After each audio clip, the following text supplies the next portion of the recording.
Dnes by sme si mohli povedať opäť zo pár slov o univerzálnych klbových nakladačoch Avant. Možno práve prečo sú unikátne, prečo sú univerzálne a prečo im stále do dnešného dňa hovoríme nakladače. Vítajte pri sledovaní ďalšieho z našej sérii videí na kanáli avant.sk.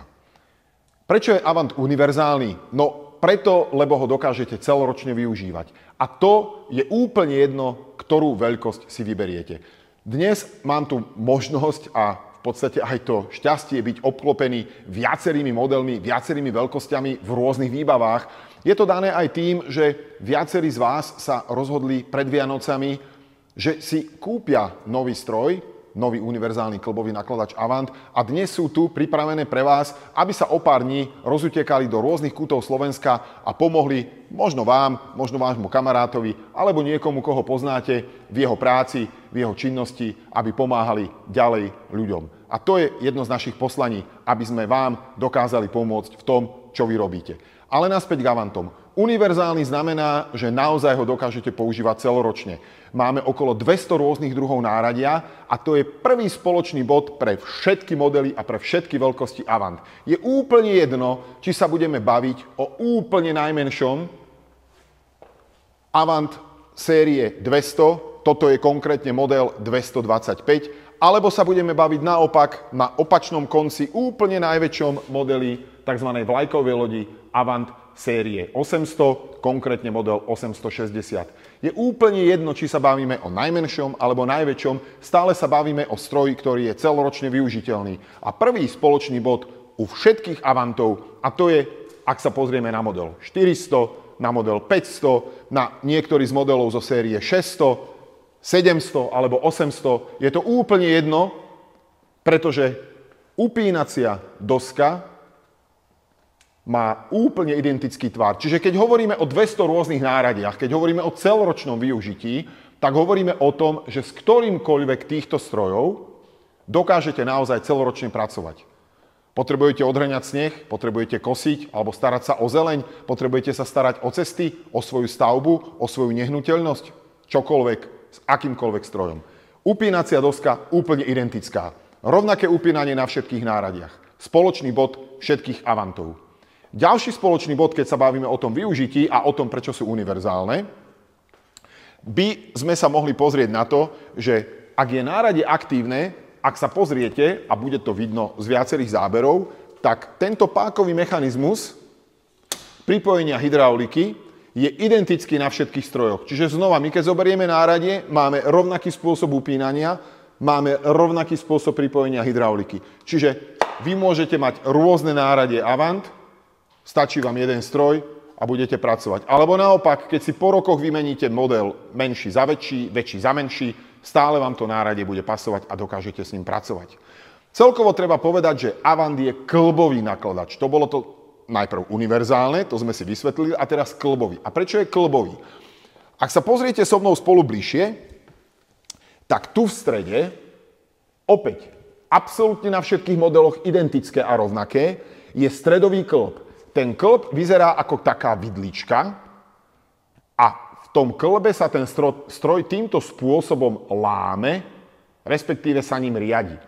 Toto je hydraulický valec, ktorý sa zasúva a vysúva podľa toho, ako otáčate volantom a tým pádom predná a zadná časť Avantu sa týmto spôsobom natáča. Čiže stredový klb, preto mu hovoríme klbový, čiže je to univerzálny, celoročne využiteľný stroj, ktorý je klbový, čiže jeho konštrukcia je klbová. Obrovský dôraz treba dať ale na to, na rozdiel od možno iných typov strojov, klbových nakladačov, je, že tento klb je pevný.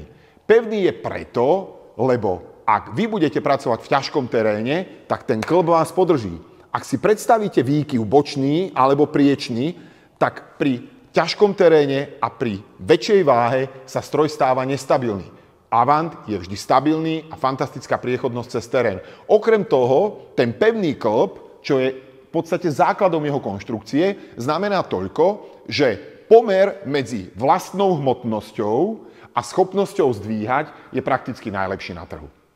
Čiže to sme mali klbový. A nakladač. No slovo nakladač je skôr historického charakteru, Pretože na začiatku, keď vývojári a konštruktéri Avantu začali rozmýšľať o tom, ako pomôcť ľuďom, tak samozrejme prvá vec bola, že ľudia potrebujú niečo naložiť, vyložiť, prepraviť a podobne. Čiže bola tam lyžica a paletizačné vidly. No a z toho teda vzniklo slovo nakladač. Je to však dneska univerzálny kĺbový nosič náradia.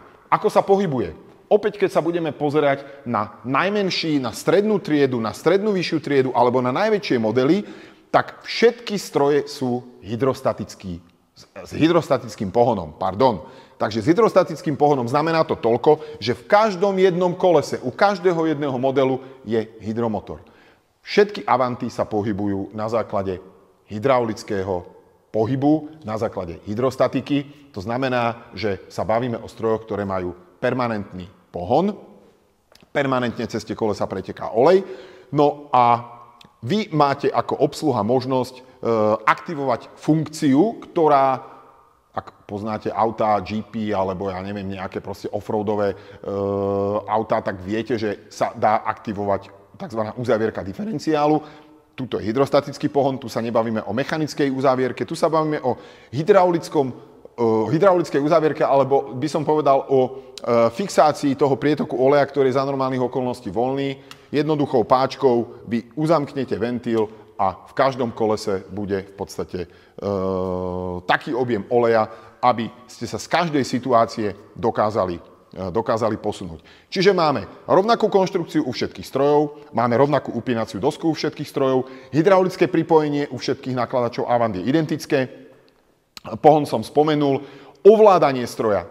Ak si pozriete naprieč všetkými modelmi, máme rovnaké joysticky, máme rovnaké volanty, máme rovnaké nastavovanie v podstate otáčok motora. To znamená, je veľmi jednoduché presedlať z jedného modelu do druhého a ovládať jeden stroj, respektíve naučiť sa ovládať jeden stroj a automaticky potom mať zvládnuté všetky ostatné.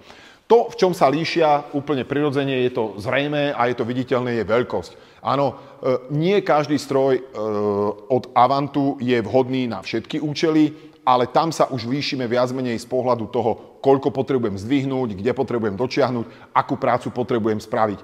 Tomu sa budú venovať naše ďalšie videá. Teraz by som chcel upozorniť len na takú maličkosť možno. Keď sa pozriete, tak tá výbava sa trošku líši. Základom sú bezpečnostné rámy, áno, to je vidno aj na týchto strojoch, hej. Ďalej vieme v podstate postaviť na ten stroj ľahkú kabínu, alebo dokážeme ten stroj vybaviť kompletne uzatvorenou kabínou. Hej.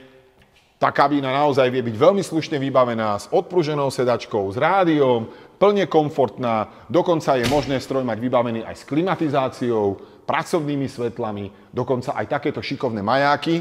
Áno, kto potrebuje stroj, aby mu behal po cestách, to sa týka hlavne teda miest, obcí a všetkých tých, ktorí potrebujú osvedčenie o evidencii, prevádzku na cestných komunikáciách, tak dokážeme v podstate kvôli tomu, aby sa nezvyšovala výška toho stroja, zabezpečiť takéto majačiky. Čiže aby som to na záver zrekapituloval, je úplne jedno, či sa my budeme baviť o najmenšom Avante, o strednej veľkosti Avantu alebo o najväčšom Avante. Koncepcia stroju je všade rovnaká. Máme kĺbový nakladač, ten kĺb je vždy pevný. Upínacia doska je vždy rovnaká. V kolesách je vždy hydromotor, a teda vo všetkých kolesách, čiže v každom stroji sú 4 hydromotory, hydrostatický pohon, spôsob ovládania stroja vždy identický. Takže z pohľadu vášho užívania, z pohľadu tej hodnoty a toho použitia, ktorú vy potrebujete, je veľmi jednoduché presedlať z jedného stroja na druhý, čo sa týka Avantu, a súčasne je veľmi jednoduché sa rozhodnúť, akým spôsobom, na aký účel ten stroj idem použiť. Rozhodnutie je na vás, ale my sme tu preto, aby sme vám vždy dobre poradili.